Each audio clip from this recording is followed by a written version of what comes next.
A paz do Senhor, meus irmãos. Meu nome é Ismael, do canal Retornando às Escrituras. E hoje nós estamos aqui para mais um estudo do livro de Apocalipse. Amém, irmãos? Vamos dar continuidade ao último estudo, né? E hoje vamos iniciar do capítulo 21, versículo 9. Amém? Então peço que os irmãos se preparem, né, para nós darmos início, né, ao estudo da palavra do Senhor. Amém? Louvado seja o nome do Senhor. Glória a Deus. Então vou ler para os irmãos aqui, né? 21, versículo 9, que diz: E veio a mim um dos 7 anjos que tinham as 7 taças cheias das últimas 7 pragas, e falou comigo, dizendo: Vem e mostrar-te-ei a noiva, a esposa do Cordeiro. Então aqui, irmão, João ele está fazendo um contraste, né, entre a falsa igreja, né, que é a igreja apóstata, né, com a noiva do Cordeiro. Né? Quando a gente vai lá para Apocalipse 17:1, o que diz lá? E veio um dos 7 anjos que tinham as 7 taças e falou comigo, dizendo: Vem mostrar-te-ei a condenação da grande prostituta, que está assentada sobre muitas águas. Então, no capítulo 17, né, João ele mostra a grande Babilônia, que é a prostituta, né? E no capítulo 21 ele está mostrando que é a noiva do Cordeiro, né? Então percebe aqui que é um contraste, né, que João está mostrando aqui, né? E nos dias atuais, né, a igreja ela é considerada uma virgem, né? E ela já apareceu lá em Apocalipse 19, versículo 7, que diz: Regozijemo-nos e alegremo-nos e demonstremo-lhe glória, porque vindas são as bodas do Cordeiro e já sua esposa se aprontou. Né? Agora ela aparece aqui na eternidade. Né? Agora aqui no capítulo 21, versículo 9, João está mostrando que é a noiva na eternidade. Né? 21, versículo 10.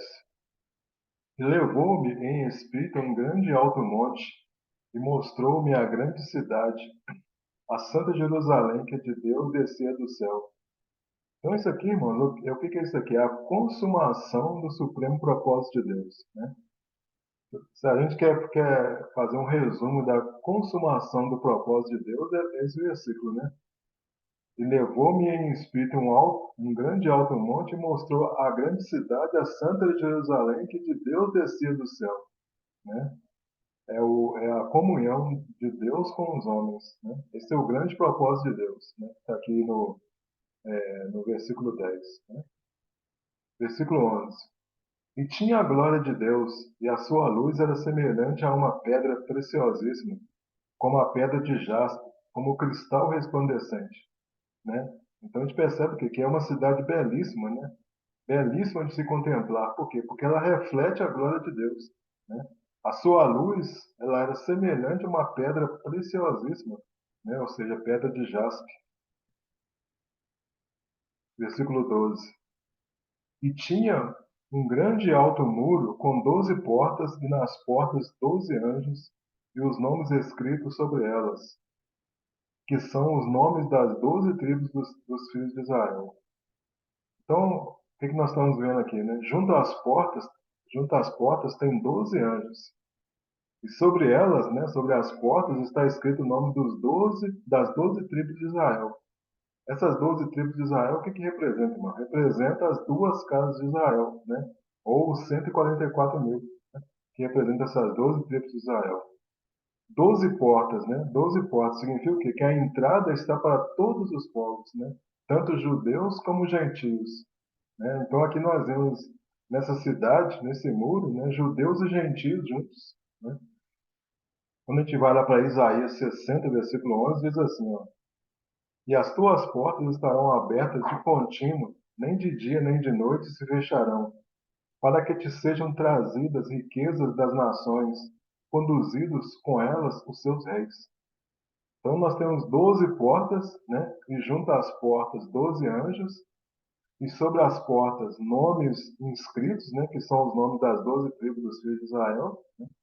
A cidade ela representa o povo aperfeiçoado, né, habitante da presença de Deus. E o número 12 ele se destaca, né, como o número do povo de Deus. Né? Nas portas estão o nome das 12 tribos, ou seja, dos 144 mil. Né? Porque está sobre o nome, porque está sobre o nome de Israel. Né?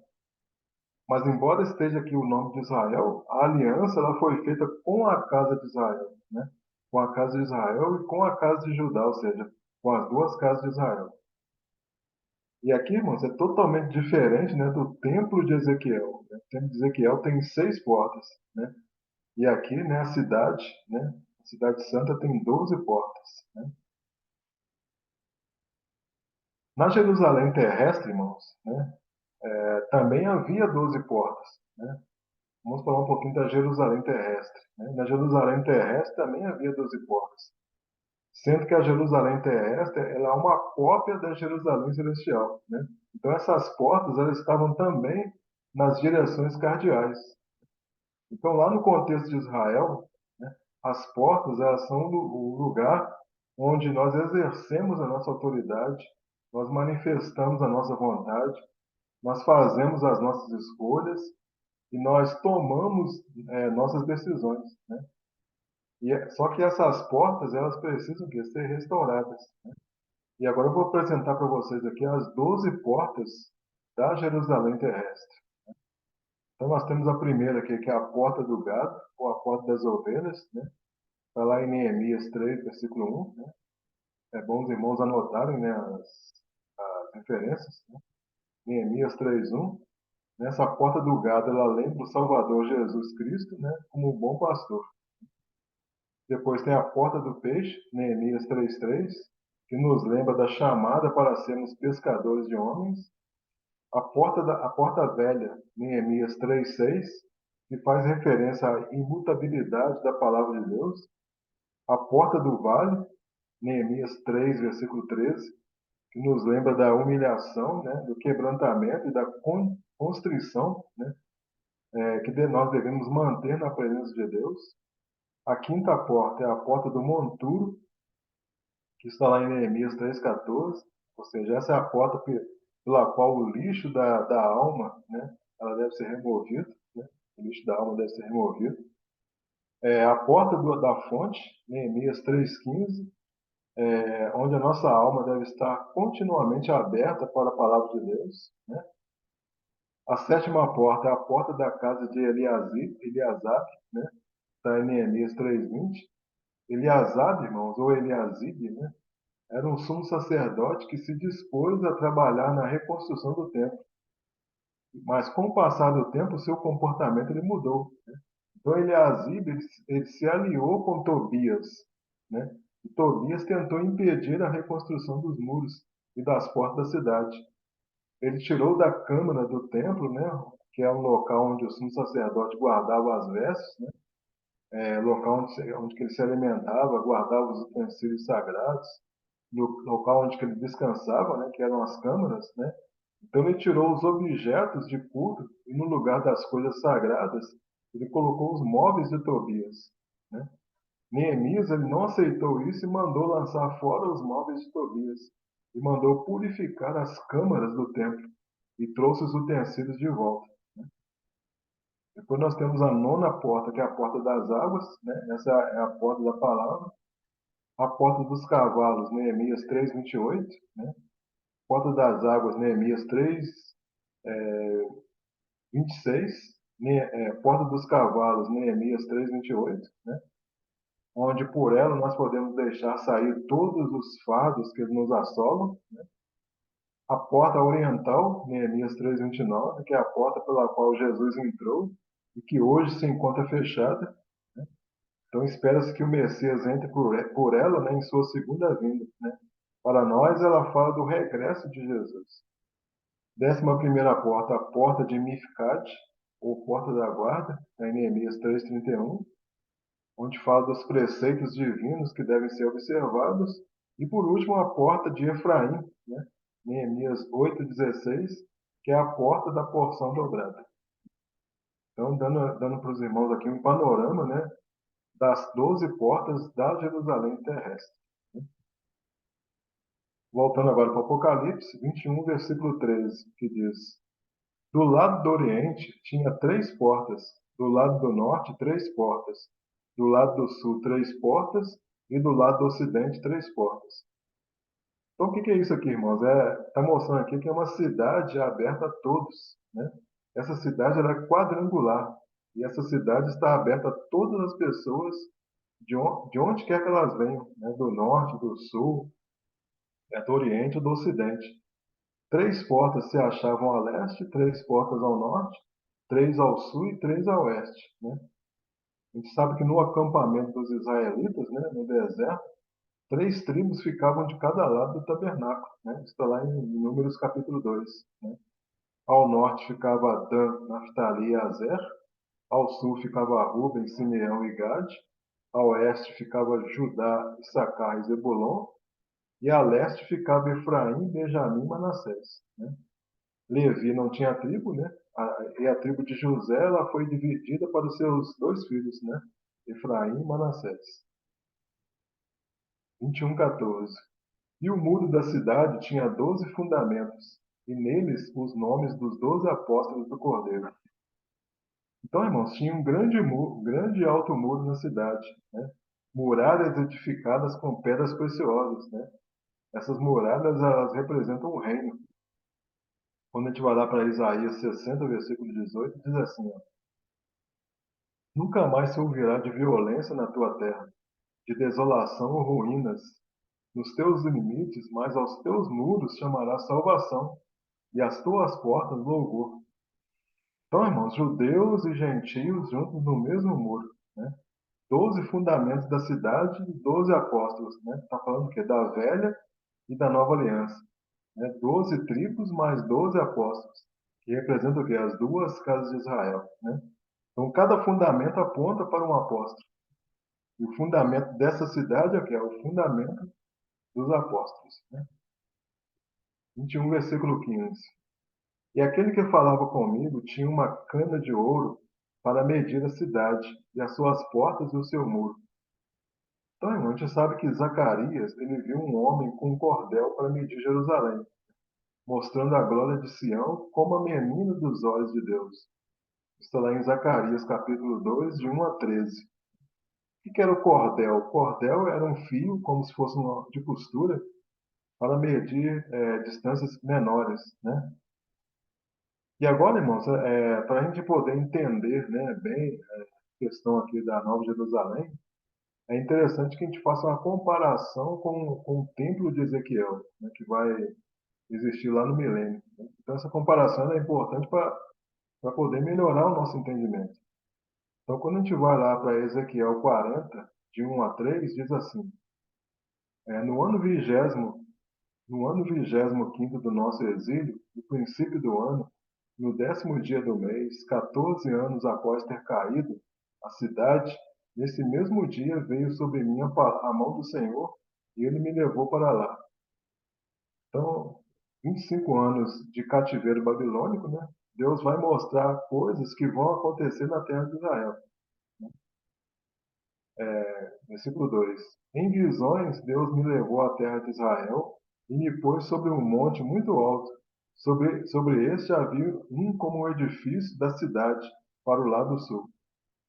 Então, da mesma forma que Deus levou Isaías para um monte muito alto, Deus também levou João, né, para um grande e alto monte, né? Continuando.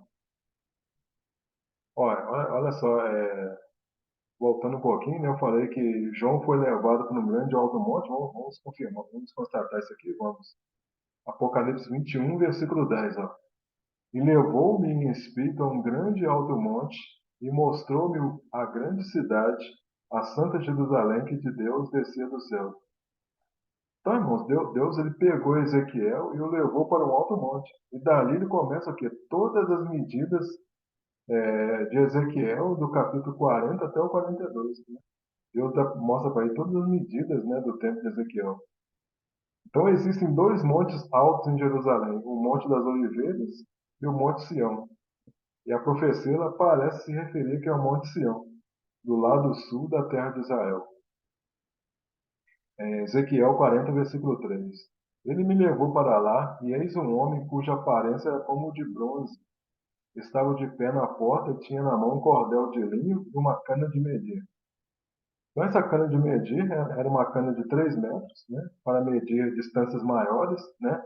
Eu falei que o cordel é para medir distâncias menores, já a cana é para medir distâncias maiores, né? E o versículo fala, né, aparência como de bronze, ou seja, se refere a um anjo. Ele traz uma cana e é de aparência de bronze, né? Bronze na Bíblia, irmãos, indica uma aparência divina. O ato de medir mostra que é a perfeição do padrão da santidade divina, em contraste com a impureza do povo antes de ser redimido. E agora o anjo que oferece a explicação a João, ele está a ponto, né? Ele está pronto, aliás, para medir a cidade. Apocalipse 21:16. E a cidade estava situada em quadrado, e o seu comprimento era tanto como a sua largura. E mediu a cidade com a cana de até 12.000 estádios, e o seu comprimento, largura e altura eram iguais. Então, essa expressão 12.000 estádios, né? A gente sabe que um estádio é igual a 185 metros. Significa o quê? Que a Grande Jerusalém ela tem o quê? 2.200 quilômetros de comprimento, largura e altura, né? Por isso que João se referiu à Nova Jerusalém que descia do céu. Então, a área da Nova Jerusalém ela é de 4.840.000 quilômetros quadrados. É um cubo, né, com a mesma medida na altura, na largura e na profundidade. E a Nova Jerusalém, ela não tem geometria de uma pirâmide, como muita gente diz, né? Por quê? Porque a pirâmide é um símbolo pagão. A área de Israel, né, do país de Israel hoje, é de 221 mil, né? Aliás, minto, 22.145 quilômetros quadrados. E a área de Jerusalém é de 125 quilômetros quadrados. Então, a Nova Jerusalém, ela vai desde o rio Eufrates desde o rio do Egito, né, até o rio Eufrates. Significa que lá tem espaço para todos os remidos, né? Lá em Judas 14, né? Aliás, em João 14, diz: Na casa de meu pai há muitas moradas, né? E Deus quis apresentar a cidade num cubo perfeito, né? E essa cidade, ela representa que é o tamanho do amor de Deus. Vamos comprovar isso, né? Efésios 3, 18 a 19 diz assim, ó: a fim de que poderes compreender com todos os santos qual é a largura, comprimento e a altura e a profundidade, e conhecer o amor de Cristo que excede todo o entendimento, para que sejais tomados de toda a plenitude de Deus. Então a gente sabe que Nimrod, né, ele queria construir uma cidade que chegasse até o céu. E essa cidade, né, da Nova Jerusalém, é uma cidade preparada desde a fundação do mundo. Por quê? Porque Deus é o grande arquiteto, né, dessa cidade. Apocalipse 21:17. E mediu seu muro de 144 côvados, conforme a medida de um homem, que é a de um anjo. Então, irmãos, o texto aqui não diz se essa medida é de altura ou de espessura da muralha. Mas, mas não importa, né? O importante é que o ponto aqui não é a medida literal, né, que corresponde a 65 metros, né? Mas é do valor simbólico de 12 vezes 12. Né? Isso que é importante a gente perceber aqui nesse versículo. Né? Porque tudo nessa cidade mostra que a perfeição do povo na presença de Deus. Quando ele fala aqui medida de um anjo, significa que está apontando para o corpo glorificado. Né? Nós estamos com o corpo glorificado. Por isso que ele fala aqui da medida de um anjo. Então, irmãos, o templo de Ezequiel, né? Voltando a falar um pouquinho do templo de Ezequiel, né? O templo de Ezequiel, ele é uma figura da Nova Jerusalém, né? Então, quando a gente compara os dois, né, é interessante para a gente ter um entendimento melhor da Nova Jerusalém. Por exemplo, lá em Ezequiel 43, versículo 7, diz assim, né? Filho do homem, este é o lugar do meu trono, e o lugar das plantas dos meus pés, onde habitarei no meio dos filhos de Israel, para sempre. Os da casa de Israel não contaminarão mais o meu nome santo, nem eles nem os seus reis, com as suas prostituições e com o cadáver dos seus reis, nos seus monumentos. Aí quando a gente vai lá para Apocalipse 21 e 22, nós veremos que na eternidade não haverá templo. Então, na cidade, né, na Nova Jerusalém, não haverá templo.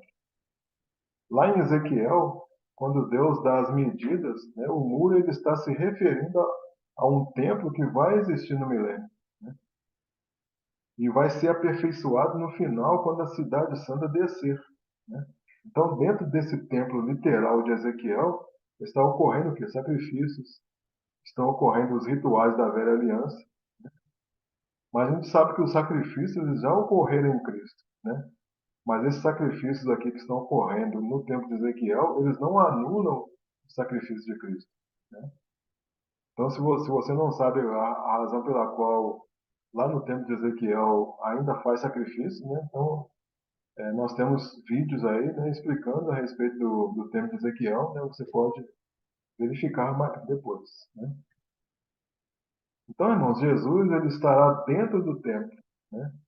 Isaías 66, versículo 1 diz assim: Assim diz o Senhor: O céu é o meu trono e a terra é o estrado dos meus pés.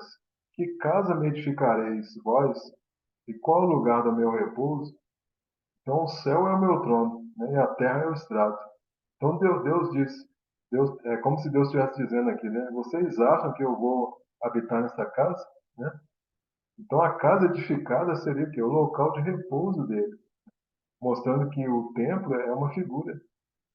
Hoje nós somos o templo dele. Mas não é a vontade plena do Senhor. O Senhor ele quer nos glorificar para nos fazer um sacerdote, né, um sacerdote sublime no milênio e depois habitar conosco na Nova Jerusalém. Aquele templo de Ezequiel ele será no milênio, mas o povo de Ezequiel estava o quê? Estava na velha aliança. Então, por que, irmãos, quando Ezequiel teve essa revelação, né, por que ele não falou que o templo de Ezequiel seria no milênio, né? Porque eles não iam entender, né? Como que eles iam entender algo lá no reino milenar, né? Porque muitas vezes eles não tinham nenhum entendimento do que estava acontecendo nos dias deles, quanto mais se Ezequiel falasse que era algo para o reino milenar, né? Então, fatalmente, eles não iriam entender. E qual o objetivo, né, da visão, né, do tempo de Ezequiel? Vamos ver aqui Ezequiel 43, versículos 10 e 11, que diz assim: Tu, pois, ao filho do homem, mostra à casa de Israel este templo, para que ela se envergonhe das suas iniquidades, e meça o modelo. Envergonhando-se eles de tudo quanto praticaram, faze-lhes saber a planta desta casa, e o seu arranjo, as suas saídas, as suas entradas e todas as suas formas, todos os seus estatutos, todos os seus dispositivos e todas as suas leis. Escreve isto na sua presença, para que observem todas as suas instituições e todos os seus estatutos e os cumpram. Então, irmãos, por que esses homens, né, do templo de Ezequiel eles se envergonhariam? Então, quando os judeus eles virem o templo e as medidas, eles vão sentir vergonha. Por quê? Porque a glória do Senhor ela vai estar, né, ali no templo de Ezequiel. E isso vai trazer vergonha para os judeus, né? Por quê? Porque a vergonha deles vai se revelar quando eles souberem da medida e da planta da casa de Ezequiel, né? Que Ezequiel está mostrando para eles, né? Então Deus falou para Ezequiel para mostrar a planta dessa casa para eles, né? E nós sabemos que muitos dos judeus rejeitaram o sacrifício do filho e estão esperando esse sacrifício no milênio, que viria para eles pela primeira vez. Eles não receberam o Messias, né? Mas quando o anjo mostra as medidas, Deus está mostrando uma perfeita adoração, uma perfeita casa de Cristo. E eles não conhecem isso. Quando eles começarem a entender isso, isso aí vai trazer vergonha para eles. Por quê? Porque, na realidade, nesse momento, né, naquele momento, eles teriam que estar glorificados, mas eles não vão estar. E por esse fato, né, o tempo de Ezequiel vai trazer, então, vergonha para eles. Então, irmãos, vamos fazer aqui a diferença entre a Nova Jerusalém e o templo de Ezequiel, né? Vamos falar primeiro do templo de Ezequiel. Então, esse templo de Ezequiel, né? Esse templo, ele é construído depois de 7 meses da purificação da terra, né? Os irmãos sabem, né? Sabem, né? Que vai ter esses 7 meses de purificação da terra. A porta do leste se fecha quando não tem festa. Nos muros da cidade não tem pedras preciosas. Os homens que constroem o templo. O Pai, ele está acima do mar de vidro, né? Ele não está aqui na terra, ele está acima do mar de vidro. Tem festa da lua nova. No tempo de Ezequiel, o reino é do Messias. As nações elas podem sofrer maldição. As árvores elas estão fora do templo. Está lá em Ezequiel 47, versículo 12. Toda sorte de árvores, né? Está falando das árvores que estão fora do templo. As folhas das árvores elas curam, né? Elas servem de remédio. E aqui, conforme Ezequiel 48, 35, a cidade ela tem 18 mil côvados, ou seja, 9 quilômetros. E as águas elas saem do santuário.